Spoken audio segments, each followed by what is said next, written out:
Bismillah. Mohon maaf para habaib, saya ini tuan rumah tapi diperintah sama khalifahnya Sayyidil Walid, ayah mertua, nggak boleh tidak ini. Minta maaf sekali lagi para habaib, para masyaikh. Assalamualaikum warahmatullahi wabarakatuh.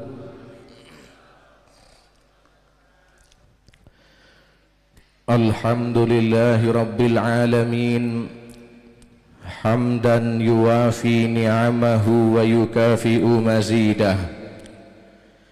Ya Rabbana lakal hamdu kama yanbaghi li jalali wajhika wa li 'azimi sultanik.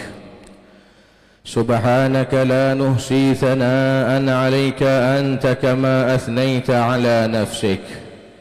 فلك الحمد حتى ترضى ولك الحمد بعد الرضا ولك الحمد إذا رضيت والحمد لله رب العالمين. اللهم صل وسلم وبارك وكرم وزد وعظم على سيدنا ومولانا ونور قلوبنا محمد مفتاح باب رحمة الله عدد ما في علم الله صلاة وسلاما دائمين بدوام ملك الله وعلى آله وصحبه ومن والاه ولا حول ولا قوة إلا بالله. أما بعد ساداتنا الأفاضل para habaib yang mana mereka adalah cucu-cucu baginda Nabi Muhammad sallallahu alaihi wa ala alihi wa sahbihi wasallam. Yang mahabbah terhadap mereka adalah perintah Allah. Mahabbah terhadap mereka adalah perintah baginda Nabi Muhammad sallallahu alaihi wasallam, dan mahabbah kepada mereka akan menjadi benang merah ataupun titik apakah kita termasuk orang yang beriman ataupun orang yang munafik. Na'udzubillahi min dzalik. Alimu auladakum ala thalathi khisalin. Ajarkan kepada putra-putrimu tentang 3 hal. Yang pertama adalah hubbu nabiyyikum. Hubbi nabiyyikum, mencintai nabi kalian. Wa hubbi ali nabi wa ali baitihi, dan mencintai anak cucu keturunan beliau. Wa tilawatil Quran, dan ajarkan kepada mereka adalah Al-Quran. Ahibbullah lima yaghdhukum bihi min ni'amih wa ahibbuni li hubbillah wa ahibbu ahla baiti li hubbi. Cintailah Allah karena beberapa nikmat yang telah diberikan oleh Allah terhadap kalian. Cintai aku, kata Nabi Muhammad sallallahu alaihi wasallam, untuk mendapatkan cinta dari Allah. Wa ahibbu ahla baiti, cintai ahlul baitku, cintai keturunanku, cintai anak cucuku untuk mendapatkan cintaku. Rentetan cinta kepada Allah, syaratnya wajib cinta Nabi Muhammad. Syarat untuk diterima cinta terhadap Nabi Muhammad yaitu wajib mencintai anak cucu baginda Nabi Muhammad sallallahu alaihi wasallam, yang mereka semua ada, mohon maaf, di belakang kami, di samping kanan dan di depan kami. Insyaallah berkat adanya mereka, malam atau pagi menjelang siang ini, acara kita mendapatkan nadrah dari Allah dan syafaat dari baginda Nabi Muhammad sallallahu alaihi wasallam. Amin amin ya rabbal alamin. Sada alim ulama yang mereka adalah warasatul anbiya. Kita mengikuti jejak-jejak mereka, kita mengikuti petuah-petuah mereka. InsyaAllah kebahagiaan dunia dan akhirah akan kita rapai. Siapakah mereka? Yang menimba ilmu, yang menuntut ilmunya Allah dan ilmunya Rasulullah sallallahu alaihi wasallam. Para kiai, para tuan guru, para asatidz, para ajengan-ajengan yang mulia yang menimba ilmu dari awal masa kecil mereka sampai detik ini, mereka menjadi qudwah dan suri tauladan di daerahnya masing-masing.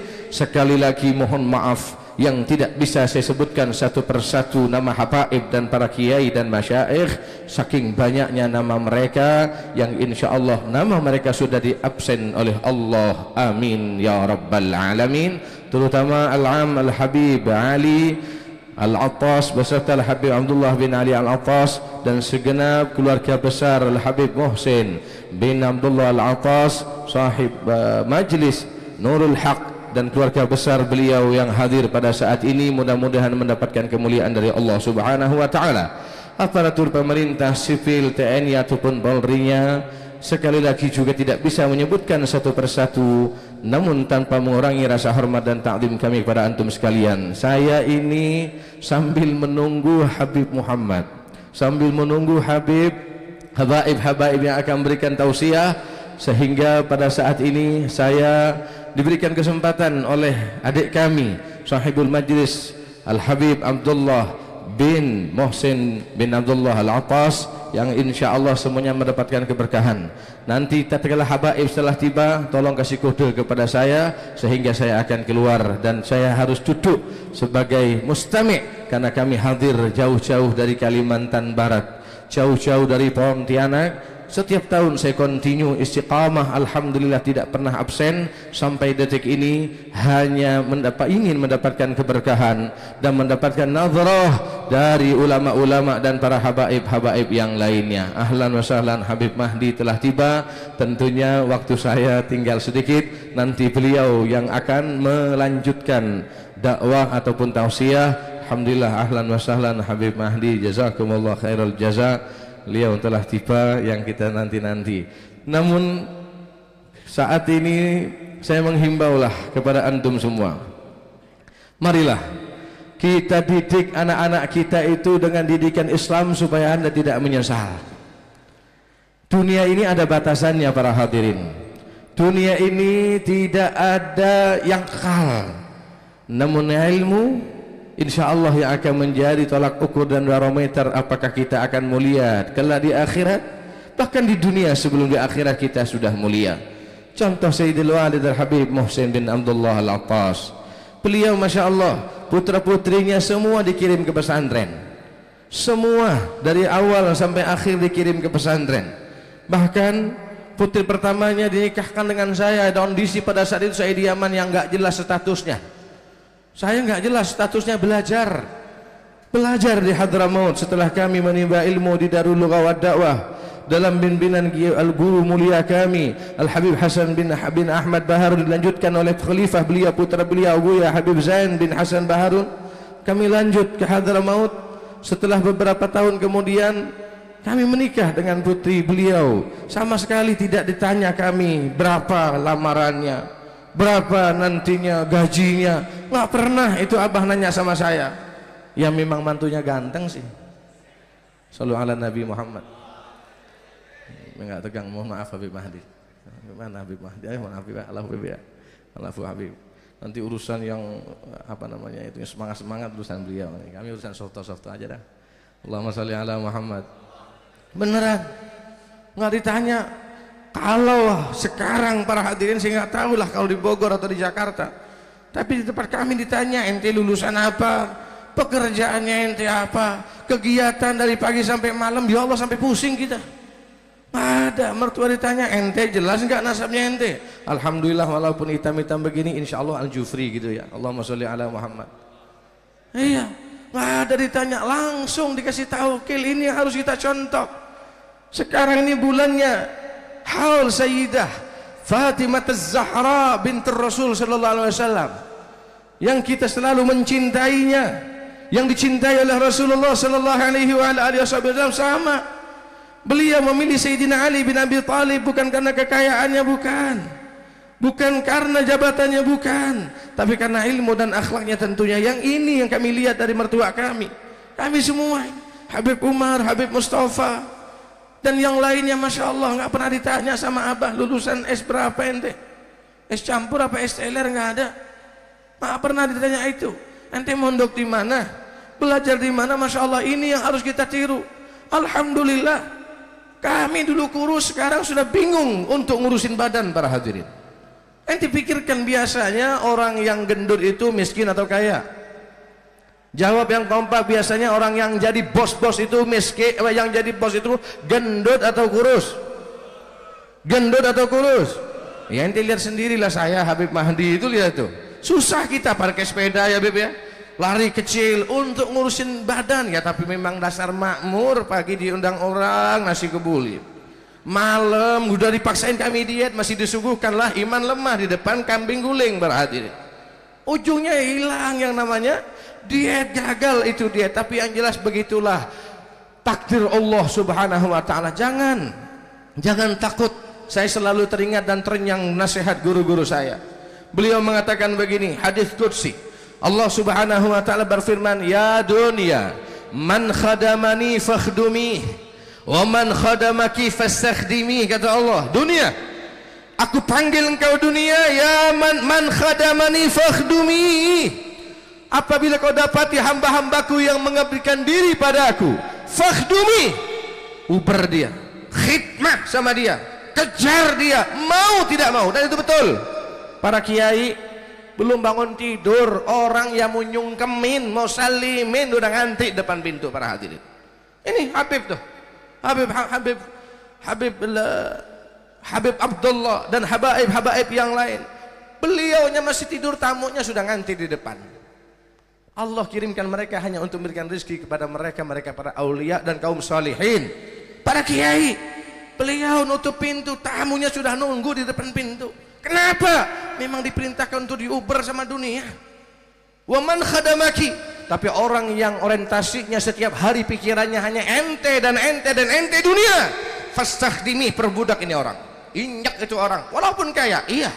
Walaupun hebat, iya. Makin kaya nggak puas, kepengen makin kaya. Sudah pengen punya mobil satu, pengen punya dua. Supaya sudah jabatan tinggi, pengen lebih tinggi. Sampai-sampai dia nggak sempat untuk menikmati dunianya dengan keluarga, istri dan anak-anaknya. Kenapa? Diinjak-injak sama dunia. Fastakhdimi. Coba lihat para habaib, lihat para kiai, para alim ulama. Baru punya sedikit, mobilnya udah Pajero. Lihat tuh Habib Mahdi. Wah, paling keren mobilnya. Kenapa? Diinjak-injak dunia. Dunia para hadirin. Begitulah kira-kira. Jangan kita mikirkan ya. Saya harap semuanya tiru Sayyidil Wadal Habib Muhsin bin Abdullah Al-Attas. Beliau ini adalah pejuang yang ulung, yang luar biasa. Anak-anaknya semua di pesantren yang harus kita banggakan. Mudah-mudahan putra-putra beliau, putri-putri beliau selalu mengenang jasa-jasa beliau. Amin ya rabbal alamin. Makanya saya walaupun sesibuk apapun, sebenarnya nggak sibuk sih, ya Hanu sibuk. Padahal nggak sibuk, saya nganggur di Pontianak, nggak ada kerjaan apa-apa. Tetap saya datang. Alhamdulillah dari awal saya keluar dari Hadramaut, semenjak saya masih ngabdi di Dalwa, di Darul Qawadah, sampai detik ini saya datang. Dan mudah-mudahan sampai nanti setelah saya panjang umur, sehat walafiat, tetap saya akan datang, kecuali ada uzur yang syar'i yang tidak mungkin bisa ditinggalkan. Wallahu a'lam bishawab. Tapi sampai detik ini alhamdulillah kami selalu bisa hadir dan selalu tidak pernah absen di tempat ini. Amin ya rabbal alamin. Saya tutup kisah yang luar biasa. Antum tahu Imam Syafi'i, bagaimana hebatnya beliau. Antum tahu Imam Ahmad bin Hanbal, bagaimana hebatnya beliau.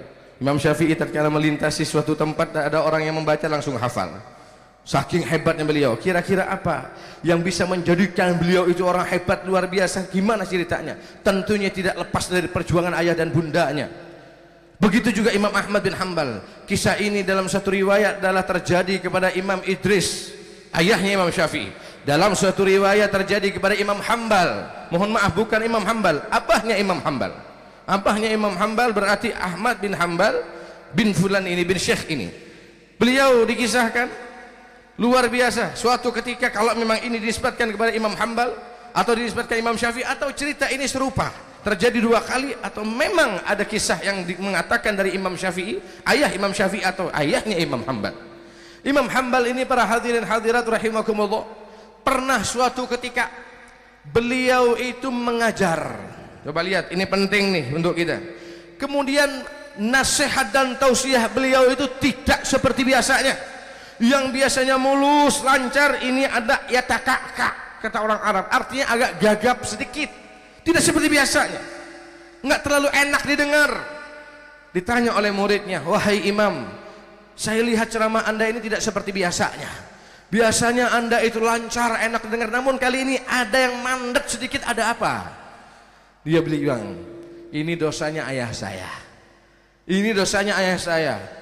Masya Allah, dosa apa yang dilakukan ayah anda wahai imam? Ente duduk semua dah, saya mau ceritakan. Dengarkan hal ini baik-baik bagi anda dan kita semua yang mulai resah melihat anak kita disuruh ngaji malah nonton bola, disuruh hadir majelis malah majelis, disuruh duduk di pesantren malah duduk di kafe-kafe. Lihat, mungkin terjadi hal yang tidak pantas kita lakukan, yang kita lakukan sehingga efeknya kepada anak-anak kita. Imam Hambal, beliau menceritakan nasihat dan agak mandat sedikit.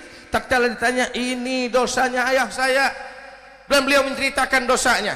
Ayah saya adalah seorang pemuda yang beliau belajar di suatu daerah atau di kampungnya tentang ilmu agama. Pada saat itu terjadi hujan besar dan kemudian sungai-sungai pada tambah airnya ataupun agak banjir sedikit. Tanpa disadari saya lagi bermandi di sungai tersebut, ada buah delima yang mengalir. Dengarkan para ibu dan para bapak dan para teman-teman yang mendengar di media, mudah-mudahan bermanfaat. Amin Allahumma, amin Allahumma. Kemudian tanpa disadari sang pemuda ini langsung membelah itu buah delima, langsung dimakan tanpa sadar. Setelah satu butir, dua butir dari pohon delima atau buah delima tersebut sudah masuk ke perutnya, dia sadar, ya Allah, ini delima punya siapa? Ini delima punya siapa, kok bisa aku makan tanpa sadar?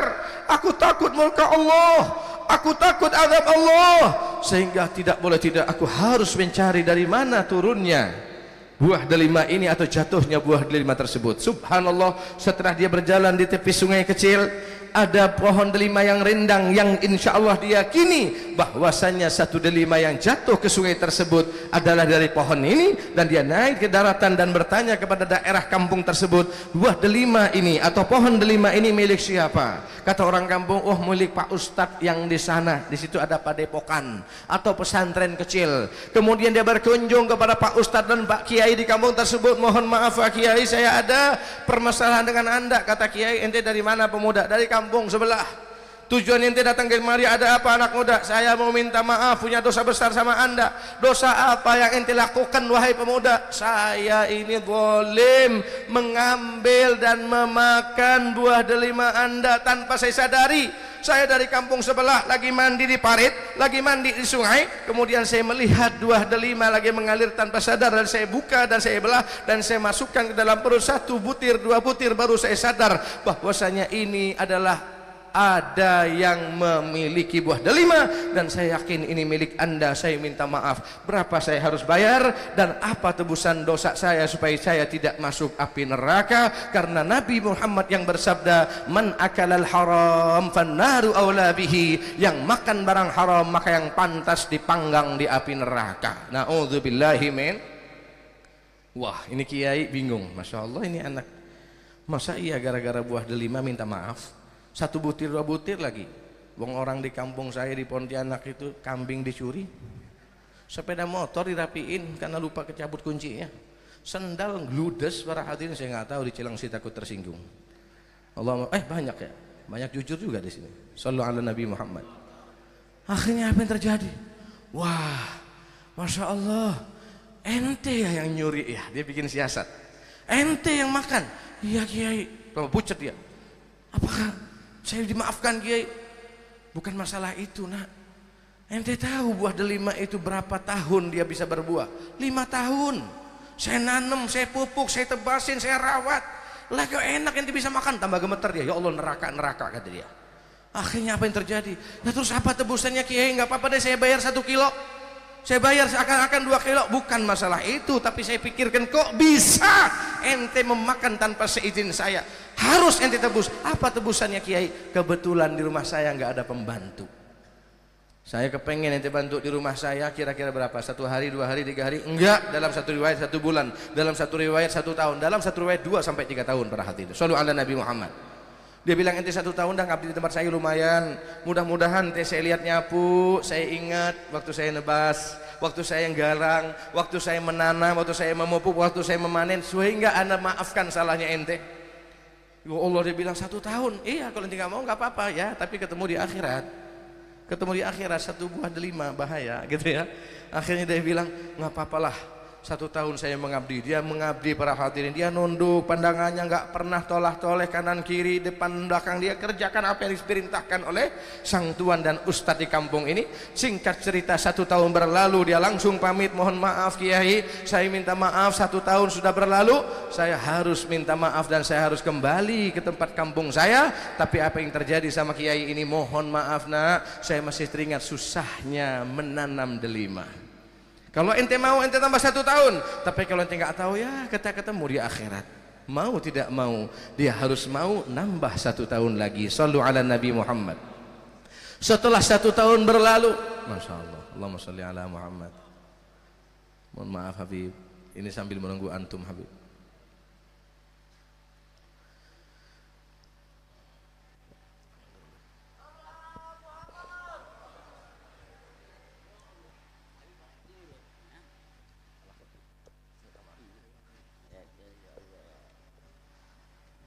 Ya Allah, Habib datang pas tengah cerita. Lanjut atau lanjut?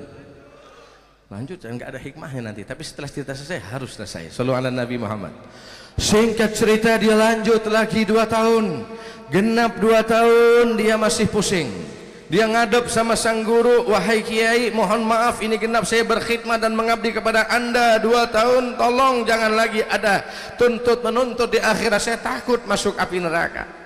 Selama 2 tahun dipantau oleh Kiai ini, akhlaknya luar biasa, ilmunya luar biasa, Masya Allah.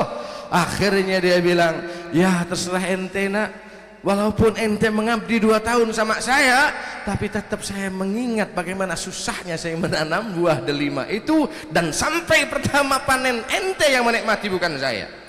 Dia bingung, Kiai, apa tebusannya Kiai supaya saya mendapatkan maaf 100% dari Kiai? Karena saya takut menghadap Allah Subhanahu wa taala, takut dipanggang di api neraka dan Allah murka dan tidak ridho sama saya. Akhirnya kata Kiai, ya udah, kalau ente memang mau salah satu syarat yang ketiga ini, mungkin anda memaafkan ente 100%. Apa itu Kiai? Aku ini punya anak di rumah. Mungkin kalau ente nikahi anak saya, karena ente sudah saya anggap menantu saya, dan kemudian sudah masuk dalam keluarga besar saya, mungkin sudah aku maafkan susah dan jerih payah saya menanam pohon delima, dan saya tidak menuntut anda kelak di akhirat. Akhirnya kata si dia, siap Kiai, tapi jangan dulu ente bilang siap. Anak saya ini tidak punya telinga. Bingung dia. Anak saya ini tidak punya hidung, tambah pusing dan bingung. Anak saya nggak punya mata, anak saya nggak punya bibir, anak saya nggak punya tangan, anak saya nggak punya kaki. Anggaplah bola bulat para hadirin. Betul apa enggak? Ya Allah, pemuda ini tampan, ganteng, soleh, taat lagi pada Allah. Namun dia pikir akan menikah dengan wanita benda bulat. Dia bingung para hadirin hadirat rahimakumullah. Singkat cerita, akhirnya dia pun mengiyakan apa yang harus dilakukannya. Ya nggak apa-apa, saya terima syarat anda, tapi jangan anda tuntut saya di akhirat. Setelah pernikahan terjadi, qabiltu nikahaha wa tasbijaha ila akhir, sampailah pernikahan. Dia kata si mertua, nah kamarmu tuh jangan sampai salah masuk ya, itu kamarmu, istrimu akan nunggu di sana. Tuh lihat pernikahannya luar biasa. Sekala masuk para hadirin mendapatkan wanita yang cantik jelita, hidungnya mancung, kulitnya kuning langsat atau putih, badannya Masya Allah sempurna. Coba kalau kita kira-kira gimana? Alhamdulillah kesempatan salah alamat, kan begitu. Tapi ini enggak, dia lompat keluar, Masya Allah, innalillah, mertua saya mohon maaf saya salah masuk, mungkin ini adik ipar saya. Lah enggak, itu kamar kita enggak, ini wanita sempurna, hidungnya mancung, matanya ada, tangannya ada, kakinya ada. Akhirnya sang mertua, duduk nak, ini endingnya, duduk. Ente tahu, Masya Allah, pertama kali ente datang kepada saya dan ente minta maaf tentang 1 buah delima, aku sudah jatuh cinta sama ente. Tak kala ente 1 tahun aku lihat ente nggak pernah tolak-tolak, akhlakmu sempurna, ilmumu sempurna, aku tambah satu cinta sama ente. Nggak cukup 1 tahun, 2 tahun kau mengabdi kepadaku. Aku lihat tidak pernah perangai buruk yang muncul daripadamu, sehingga aku juga di rumah mempersiapkan putri yang telah aku jaga, matanya tidak pernah maksiat, tangannya tidak pernah maksiat, telinganya tidak pernah maksiat, kakinya tidak pernah bermaksiat, tangannya tidak pernah bermaksiat. Itu yang aku maksud. Dia tidak punya anggota tubuh, tidak bertangan, tidak berkaki, dan tidak punya hidung, dan tidak mata, dan tidak punya telinga. Dan aku lihatkan siapa yang cocok dan pantas untuk menjadi suaminya. Yang aku lihat hanya engkau lah nak, maka aku pilihkan untuk anakku adalah engkau, dan nikahi, dan kau sudah menjadi sah menantuku. Silahkanlah silahkanlah temui istrimu sebagaimana sang suami menemui istri atau menemui wanita yang sah.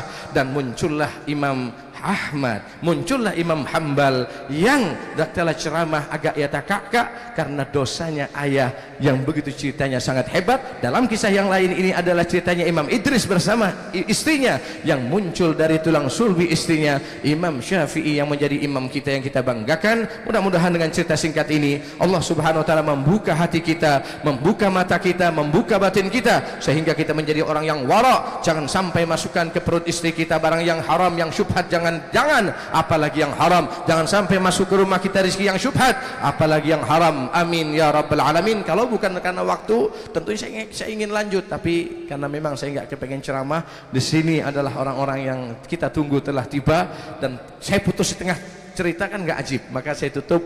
Mudah-mudahan Allah memberikan hikmah dan barakah untuk kita semua. Namun sebelum nasihat dan ceramah beliau sampaikan, saya mohon kepada antum semua, Habib Abdullah ini masih muda, beliau masih mengabdi dan sudah mendapatkan izin dan ridho daripada Abuya Habib Zain yang insya Allah akan melanjutkan perjuangan beliau di majelis, dan nantinya insya Allah akan jadi pesantren yang kita lihat bangunannya belum sempurna. Marilah kita ikut andil bersama. Kita lihat para habaib, para ulama, para kiai itu membangun pesantren nggak mudah para hadirin. Beliau sudah sibuk memikirkan umat, beliau sudah sibuk memikirkan majelis. Marilah kita kurangi beban beliau, sehingga sumbangsihkanlah sebagian harta kita, khususnya konglomerat kita kirim seng untuk beliau, kita kirim semen untuk beliau, kita kirim besi untuk beliau. Dan insya Allah gedung ini setelah beberapa tahun atau beberapa saat nanti sudah akan menjadi 3 lantai dan sudah penuh dengan para santri, dan hidup majelis Nurul Haq dan Mahabbatur Rasul dan Mahabbah Al-Attas. Insya Allah Allah berkahi kita semua, mulai dari saya. Mana tim nanggok ya kalau bahasa kami? Betul, nanggok bahasa sini. Nah, kalau kami jalankan surban gitu ya. Insyaallah yuk mulai dari saya. Kabura maqtan indallahi an taqulu ma la taf'alun. Besar dosanya hanya bisa memerintah namun tidak berbuat. Mulai dari saya, walaupun sedikit saya nyumbang duluan lah. Insyaallah ayo tim surban kita keliling sambil sholawatan, dan setelah itu kita dengarkan nasihat-nasihat dari para habaib yang didatangkan oleh Habib Abdullah, dan kita pulang ke rumah dalam membawa keberkahan dunia dan akhirat. Amin Allahumma amin. Qasidah bareng-bareng ya. Sudah lama hati merindu. Saya mengharap sumbangkan hati sebagian harta kita niatkan untuk ayah dan bunda yang masih hidup ataupun yang telah wafat. Insyaallah mereka semuanya masuk surga. Yang masih hidup sehat walafiat, yang sakit disembuhkan Allah, yang punya hajat niatkan tuh ya Allah, untuk ibu saya, untuk kong saya, untuk mertua saya, untuk adik saya, untuk istri saya, untuk anak saya, untuk anak teman saya, semuanya niatkan. Allah Maha tahu dengan niat kita. Mulai dari saya dulu deh, mulai ya. Allahumma sholli ala Muhammad. Yuk bareng-bareng. Sudah lama hati merindu dengan kekasih yang satu. Bilakah masa dapat bertemu, menatap wajah kekasihmu. Cintai Rasulullah, sallu ala Nabi Muhammad. Tanamkan di hati kita mahabbatun Nabi Muhammad sallallahu alaihi wasallam. Amin. Sambil sorban berjalan dan kita lanjut solawatan, dan jangan ada yang mingkem dan diam. Solawatan bersama, insyaallah 1 solawat 10 pahala, 10 solawat 100 pahala, 100 solawat 1000 pahala. Yang mampu 1000 aman dari siksa kubur dan aman dari siksa api neraka. Amin ya rabbal. Kakiku kan terus melangkah menuju ke bumi Madinah. selangkah demi selangkah dekatkanlah kami ya Allah,